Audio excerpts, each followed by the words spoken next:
What's good, everybody? I appreciate you checking in. All right, Antonio Pierce announced who the Week 11 starter is going to be going against the Miami Dolphins in Miami, and I'm going to kind of break this down. He also kind of gave us a little information on the offensive line, some of the injuries that we had. Our last game against the Cincinnati Bengals, Colton Miller went down, Andres Pete, Cody Whitehair.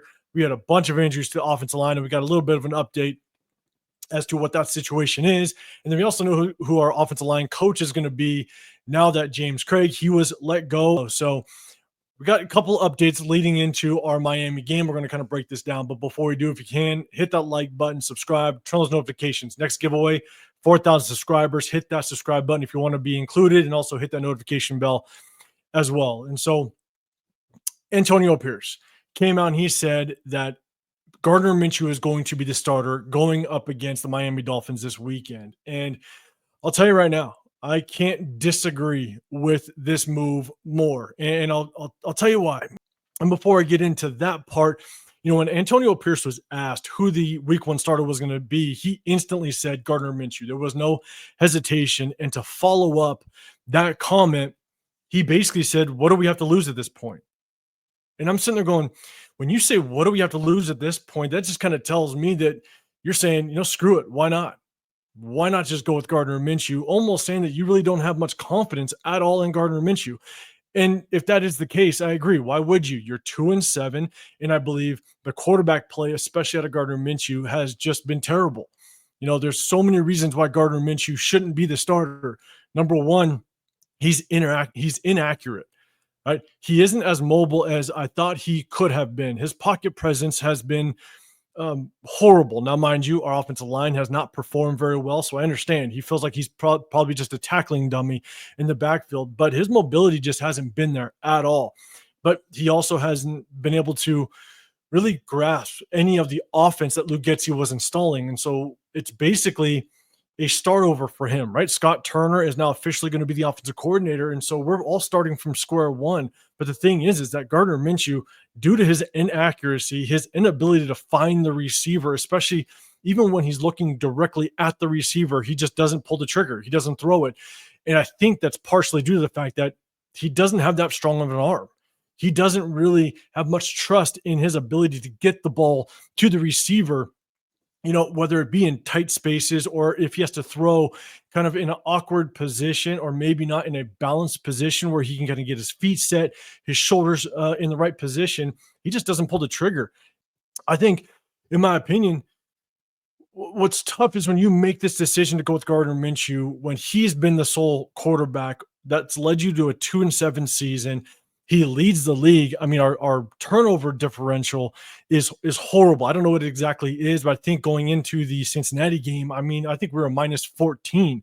I think it was the worst turnover differential in the league. And so, in Gardner Minshew, between the interceptions and the fumbles, the message that you're sending to the defense, I think, is a bad one.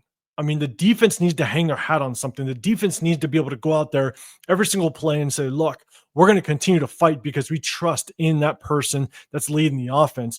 And as it stands right now, I just don't know if that defense has the trust. Now, mind you, if we put in any quarterback, I don't know how much success they're going to have. When you fire your offensive coordinator, that means that you're now hitting the reset button, which means now you're going to take 3, 4, maybe even 5 games to kind of just how this offense kind of gel, right? Bring the pieces together. But what message is this sending to the defense? Is this defense going to continue to fight, knowing that Gardner Minshew, the turnover king at this point, is going to continue to lead this offense? Now, you do have Desmond Ridder, and here's the reason why I would start Desmond Ridder. And the main reason is because, one, I think Desmond Ridder might have a chance at playing a larger role in just this backup quarterback or this spur of the moment signing of this season, right? You had Gardner Minshew that he wasn't performing well. Then Aiden O'Connell got hurt. Carter Bradley, he was an undrafted free agent. He's currently, I believe, he's still on the practice squad. I don't think he's fully ready to be slotted in as a starter just yet. So you brought in Desmond Ridder, one, because you needed another quarterback, but two, he's a guy that's played in this league. Right, he came out of college playing at Cincinnati, and there were some pretty high expectations for him coming out of Cincinnati, and that didn't work out with Atlanta, and he was on Carolina or the Cardinals practice squad. You bring him over, and he got a little bit of playing time a couple weeks ago. And even though it didn't start out great, the offensive line allowed a lot of pressure to get to him. You saw him start to kind of get his feet wet a little bit. Now he did drive down and he had that scoring drive, a really good throw to Brock Bowers. And so he started to feel a little bit comfortable. Now, mind you, he's I believe it's his third year in the league, maybe fourth year. I think it's third year in the league. And look, I think there's a chance that he might play a bigger role because if you do re-sign him, if you keep him on the roster and you kind of go a different direction with the quarterback, maybe we draft a quarterback, there's competition in that quarterback room now. You actually have the ability to one, take the next couple games, see what Desmond Ritter has. Now, when Aiden O'Connell does get healthy, maybe he's the starter. Okay. And I wouldn't be opposed to that because we got to see truly what Aiden O'Connell has as well. But you also got to remember Aiden O'Connell, he's still going to come back from that broken thumb that was on his throwing hand. And so you just don't know how quickly that's going to heal itself. Maybe he's going to come back in 2 weeks. Maybe it's 3 weeks. Who knows? But I think when he does come back, you possibly do slot him in as the starter. But these are the next couple games, maybe 2, 3 games where you can kind of see what you have in Desmond Ritter. Because if you do draft a quarterback, a quarterback high in next year's draft, maybe we are sitting in a top 5 pick and you do get a top quarterback. I'm a firm believer. I'm an advocate of letting a quarterback sit. Yet if you do get a quarterback, I'd love to see that quarterback sit a minimum of 8 games. Sit a minimum of 8 games, learn the game, on the sideline and just be able to digest it without the full pressure on your shoulders of now having to take the team over. And so if you have a quarterback like Aiden O'Connell and Desmond Ritter to kind of run the ship, run the show for the first 8 games, maybe even the full season. I'm not opposed to a rookie quarterback sitting the full season. This is a long-term investment when you do draft a rookie quarterback, in a top 5 pick potentially. And so I would love to see these next 2, maybe 3 games, start Desmond Ritter. Just see what you got out of him. All right. And then if Aiden O'Connell comes back, then go ahead and start Aiden O'Connell. Now you get to at least see both these quarterbacks. But we don't know what this Scott Turner offense is going to look like. And I don't know if any quarterback would really make a true difference in improving this offense as it stands right now, but just because of the situation you're in. Let me know in the comment section down below. When's the last time an offensive coordinator was fired and a new coordinator came in, all of a sudden the offense just exploded.